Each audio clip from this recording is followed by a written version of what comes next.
sont légion et promettent tous ou presque un gain de rentabilité pour l'agriculteur et plus d'indépendance. Quentin Dubois n'a pas hésité à tester de nombreux outils avant de choisir ceux les plus adaptés à son contexte d'exploitation. Retrouvons-le sur sa ferme du Pas-de-Calais pour en parler.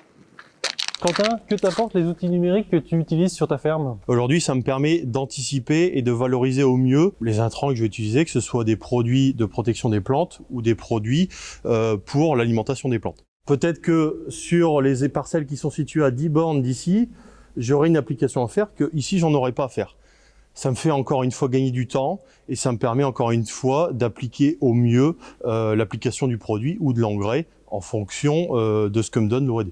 L'OAD va me donner une approche à adopter, mais en fonction de ce que je connais de mon territoire, je vais sécuriser mon application et anticiper les aléas climatiques ou les aléas en fonction des maladies et aussi des besoins de la plante.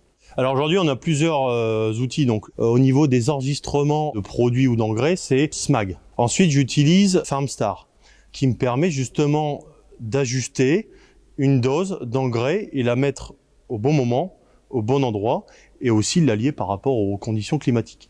Ensuite, je vais utiliser Mileos pour la partie pommes de terre. Ensuite, je vais avoir un outil d'appui, d'aide, qui me dit, voilà, telle variété, attention, il y a un risque, allez sur le terrain observer, ou attention, le risque est présent, intervenez. Pourquoi ceux-ci te conviennent et te suffisent? Pourquoi j'ai sélectionné ces outils qui sont peut-être anciens mais performants?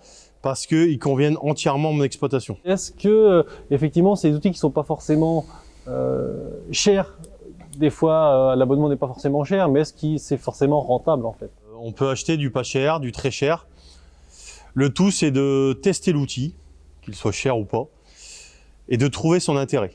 On peut avoir des outils aujourd'hui qui sont, en termes économiques, peu chers et hyper intéressants. Qu'est-ce qui pourrait encore te manquer aujourd'hui comme outil numérique qui te permettrait d'être d'autant plus autonome? Ce qui serait extra, c'est de gérer la compaction de nos sols, gérer aussi la fertilisation organique de nos sols, gérer la fertilisation calcique de nos sols, parce qu'aujourd'hui on les gère via une analyse de sol. Trouver l'outil numérique qui convient à ses besoins, c'est un peu comme trouver chaussure à son pied.